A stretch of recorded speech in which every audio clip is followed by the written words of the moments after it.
everyone, and welcome to Real Life Talks. I'm your host, Yvonne Heath, author of the book Love Your Life to Death, and founder of the I Just Showed Up movement. So joining me today in the studio is Carolyn Vandyken. Hello, Carolyn. Hi, Yvonne. Thanks so much for having me. Oh, this is going to be, I'm so glad you're here. This is going to be a spicy show because Real Life Talks sometimes we're supposed to have conversations about things that we don't normally talk about. Okay. And I feel like this is one of those subjects. This is definitely a subject that most people think is taboo. Absolutely. So it's good to get it out in the open. Yeah, so so you have been a physiotherapist for how long?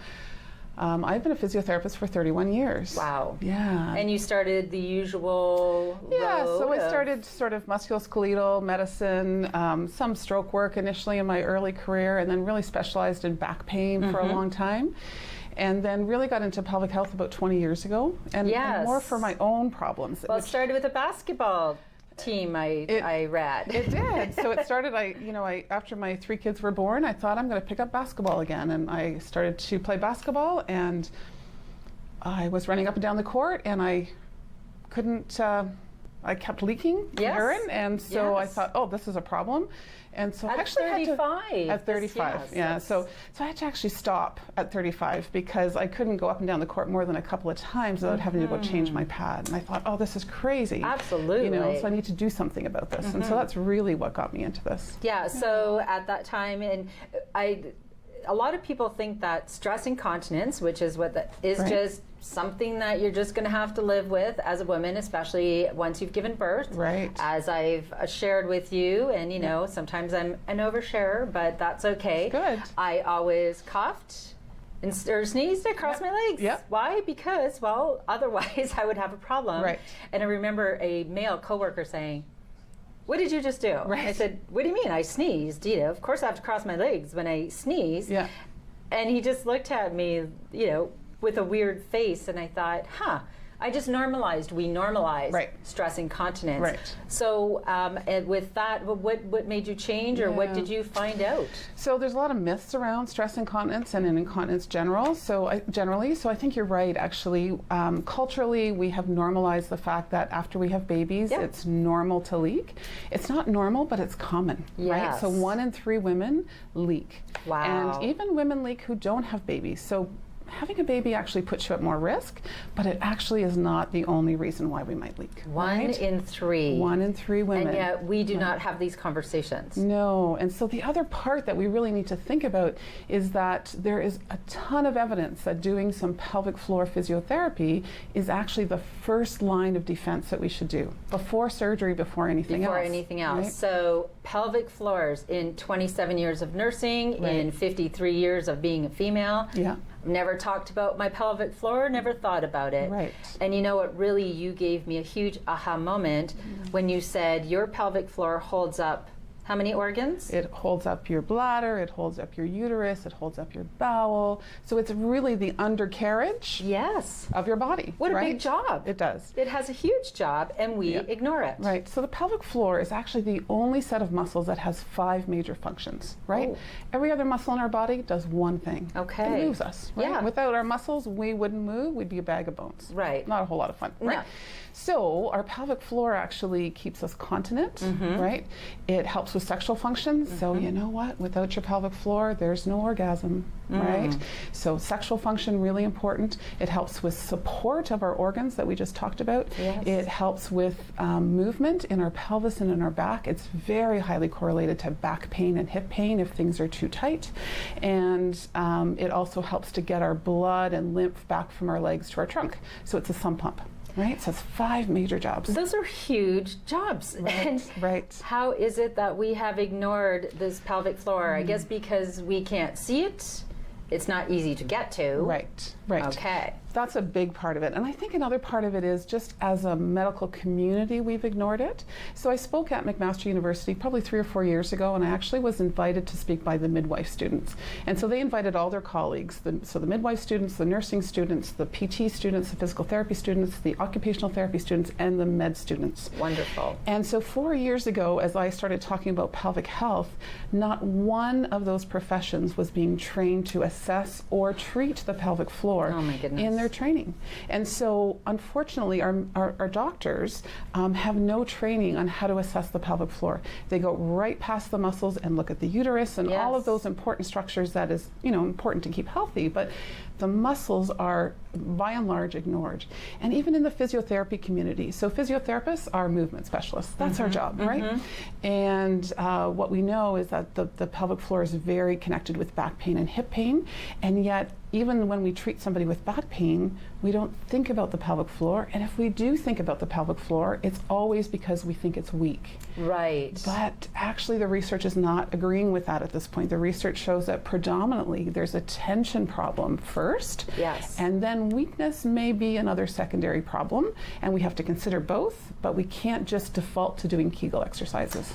Well, and we don't really know how to do those well, but I'm going to intervene and I'm going to share something with you that I have not shared yet because I was going to physiotherapy. I was having hip pain, and my doctor actually said, she recommended that I go see you, which I thought was absolutely wonderful, and I'm so pleased. But the hip pain had continued and said, well, if you can try this physio, and if it doesn't improve, we can do cortisone shots. I'm thinking, I am not doing cortisone shots. I saw you and you said, oh, we can address your hip pain, which I almost had a little tear because I was very excited. So you don't know this yet, but my hip pain has subsided. Awesome. That's so fantastic. And we will have to hug it out after because we'll I really didn't want to go down the road of cortisone shots. But because we addressed the tension of my pelvic floor muscles, and it was pulling, and that all makes so much sense. Right. So we just published a study actually in December of 2017, so myself and a group of researchers at McMaster. And what we did was we looked at women who came to an orthopedic clinic for low back pain, right? And so, and I think that's actually how we first met, because you volunteered to be one of those study models, which is great. So we asked women who came to an orthopedic practice for low back pain if they would participate in a study looking at their pelvic floor. Because what we know, what the research has shown for a long time, is that the pelvic floor is very interrelated to low back pain. And so this study actually showed, yes, that women who come for low back pain, 96% of them have a pelvic floor problem. Unfortunately, in orthopedic physiotherapy to date, that means that if a physiotherapist, when you go to see them for back pain, thinks to ask about your pelvic floor, they're going to default to actually doing Kegels, right? Yes. So what this study showed, in fact, because we then did an internal exam to see what was happening in the pelvic floor of these 96% of the women who came for back pain, 71% of them had an overactive pelvic floor. Their pelvic floor was too tight. And 60% were weak. And so the far majority of people actually have tension in their pelvic floor. Right. And the reason for that, multiple reasons, one of the big reasons is that this is an area we hold our stress in. Right. And we're not stressed at all, are we? Not at all. Yes. Okay, so we hold stress, making that more tense. I was treated for back pain my entire life. As a nurse, we used to do lifts before lifts, we were the lifts. That's right. So I was always, at chiropractors, I was always treated probably for 30 years. Right. No one ever talked to me about my pelvic floor.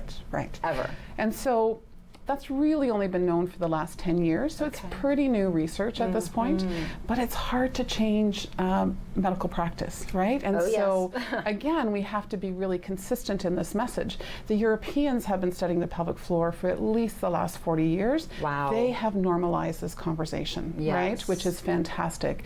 When we talk about medical research, we talk about grades of evidence. So there's level 1 evidence that treating the pelvic floor helps with incontinence, helps with prolapse, helps with back pain, helps with pelvic pain. And so it needs to be the first conversation that we have, not the last conversation. Oh my goodness. And another thing that we have normalized is painful periods and missing a few days of work and these kids, and you're suffering and you take your medication, and that's just the way it is. Right. You are saying it doesn't necessarily have to be this way. It doesn't. Oh, so that's huge. So the Australians actually did a really nice study in 2011. It was a government white paper, so the government sponsored it, and it was called The $6 Billion Woman and the $800 Million Girl. So that's the cost of pelvic pain in Australia every single year. Wow. So let's start this conversation. Yes. But what they showed in that study is the adolescent girls who struggled with pelvic pain, dysmenorrhea, that's just painful periods, those are the women who went on to have pelvic pain. And so where do we have to start? We have to start with our young girls. Absolutely. It is not normal to take a day off a month, to stay home from school, or to not go to work because you have your period. Oh, do you know how much we've normalized that in our society and didn't even question it? Oh, it's my period. Right. And so it's either a hormonal imbalance, which again, we can look at diet and a lot of the xenoestrogens, the estrogens that are coming from our environment can play a big role in that. But tension, anxiety, stress, things that we all normally experience, that's not unusual. Every one of us has stress and tension. We hold it in our pelvic floors because this is an area that we protect. So it's a great study done in 2001 where they showed women very frightening film, and they put EMG sensors through her body. And when we're scared, when we're frightened, when we're stressed, before we blink or move away, our pelvic floors tighten. That's the first muscle to react, right? And it makes sense. Procreation, sexual function, bladder function, everything that's important in life happens in your pelvic area, right? And so we are hardwired to protect that area. Wow. Sorry, I was just that's okay. So you've got show us the pelvic floor, and like I said, no one's ever talked about it, and I thought, oh geez, I had to Google all of what is all this stuff? So I'm going to place this on you for just a sec, just so that we kind of, there's Yvonne's pelvis. It's a lovely, beautiful pelvis. Yes. But that's how it sits in the body, just so we kind of have some orientation, right? Yes. And so these are called the pelvic bones, okay? And those are the part of the pelvic girdle. And the pelvic girdle attaches together at the middle, called the pubic symphysis. And the pelvic girdle attaches to the back, to the spine at the sacrum. That's called the SI joints, or the sacroiliac joints. Right. So you can see how, if I just tilt this way, how the muscles attach to the sacrum in the tailbone and attach to the pubic bone at the front. They also attach through the side walls indirectly to the hips. Wow. So that's where, if these muscles aren't healthy, tight, weak or tight. Right, weak or tight. So tension really has only been getting kind of international attention for the last 10 years. Dr. Kegel in the 1940s said, hey, these are just muscles. When women deliver babies, we need to rehab these muscles. Yes. And so very appropriately, he started actually training women by doing an internal exam, palpating the muscles, and teaching them how to do a Kegel appropriately. Right. And that's how they got their name. So they're called Kegels, right? I didn't know that. There's my fun fact there for you the day. go. Okay. So the pelvic floor is actually a series of muscles. It's like a hammock or sling. The outer layer has more to do with sexual function and with closure. And the deep inner layer, the hammock or sling, has more to do with support and lift. Okay. And I think the thing that I learned, so when I was 35, having significant stress incontinence on the basketball court. And I knew these courses were out there, and I thought, okay, I either need to do this or I need to do surgery. Something needs to change. I'm only 35, right? What I didn't realize, because I had been doing Kegels since my oldest was born 10 years prior to that, is that the pelvic floor contraction is actually more rectal than it is vaginal. So we do close with our vaginas, but we lift with our anuses. And if you can see, I don't know if you can really tell, but the majority, the bulk of the muscle is actually in the back area. Yes. So for most women, they think, they're told, it's like stopping a midstream urine, right? So, squeeze, but I don't lift, right? It's got to be a lift, and the lift comes from, so this muscle group's called the levator ani, the lifter of the anus. The levator ani, okay. Lifter of the anus. Yes. And again, this is just our anatomy. These are muscles. And look at, there's several muscles there. Right. Now with prolapse as well, is that when people have a uterine prolapse, is that due to weak muscles? So a uterine prolapse or a bladder prolapse or a rectal prolapse, any of those prolapses are actually the organs pushing the vaginal wall inside out. So other than the cervix, so that the uterus can actually involute or come kind of inside out, and you can actually see the cervix outside of the vagina. The rest of the structures actually push the vagina inside out. So think about a tube sock. It's like a tube sock coming inside out, okay? Think of it as a tube sock, yes. It's the vagina is a tube sock. Yes. Not a cool tube sock when it's sitting outside your body. No. Now, 60% of women at the age of 60 have a prolapse. Oh my goodness, 60% of women by the age of 60 have a prolapse. And it's due to chronic coughing, chronic straining, constipation, having babies, so pushing babies through the pelvic floor, stretching the ligaments that support the organs. That's a lot of work. Yeah. I did 2 in 1, yes. Right. It's a lot of work. It is. Yes, You're right. You had a 2-for-1 deal. I did.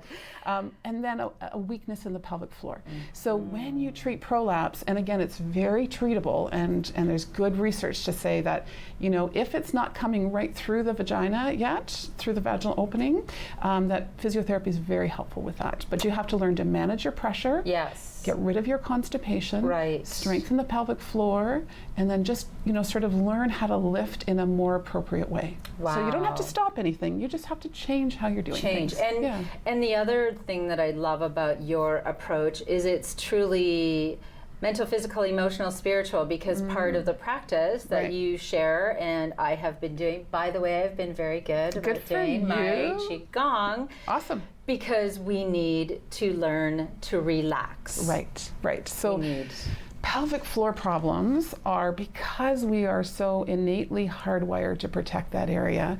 Pain in general always is a biopsychosocial experience and spiritual, okay? And so when we treat pain, and absolutely when we treat pain in the pelvis, we have to look at things from what's happening in the tissues, that's the bio piece, what's happening in our distress, our psychological, because, you know, that's normal. We get anxious, we get stressed. We all struggle with that, right? Yes. And then what's happening in our social environment, right? So that's important as well, in our spiritual environment. And so we have to look at all of those pieces when it comes to pain, for sure. Yes, so it's whole, you look at whole wellness, all the pieces, the nutrition, the everything. Yes. Now, so we've talked a lot about our pelvis, and I think that there's probably a lot of women that have had aha moments here. Right. But you also, there are men who also have problems due to pelvic or lack of pelvic health. Let's talk about that. So let's not forget that our men have pelvic floors too. They and our do? men have pelvises. And if we think we don't talk about it as women, we talk about it even less as men. I can't envision the conversation even with our 2 lovely husbands. So, you know, how's your pelvic floor health? At our house, it's dinner table talk. Sure, so you of course, know that's it's like grief, death, and dying at mine, but it's dinner table talk. But you're right. So men, so one of the reasons women struggle with pelvic pain is because it's like, you know, if you have a sore thumb and you can't figure out what's going on, I might say, hey, Yvonne, can you look at my thumb? What do you think, right? I can't say, hey, Yvonne, can you look at my vulva? What do you think something's going on there, right? So that's a difficult conversation for women. We can't see it. And we're also very private, right? And that's why, you know what, I'm just like, let's just talk about this. Absolutely. It's their muscles, their health issues, let's just talk about it. Right. Yes. So men, it's been even less normalized for men. It's just not even on the agenda. It's just not on the conversation. And so for men, their major issues really are they have less incontinence because they have less, they only have 2 openings in the pelvic floor where we have 3 with the vagina. So there's less of an issue of things becoming weak over time. So 1 in 9 men struggle with incontinence. But 1 in 9, that's still a significant number of men. Where I see more men struggling is with pelvic pain, right? So really? 1 in 6 men struggle with pelvic pain, and 1 in 4 women struggle with pelvic pain. Wow. 1 in 4 women have painful intercourse. 1 in 6 men have painful intercourse. But what do? You go to the, hey doc, you know, when I have an erection, it really hurts. Yes. Or after I orgasm, I have a lot of pain. Or are they even going to tell their doctor? That's the conversation, first of all, doesn't come up. That's right. And they don't feel comfortable sharing that because then they think, well, what's going on, right? We haven't even had that conversation with men. So a lot of men, when they have pelvic pain, get the diagnosis of chronic prostatitis.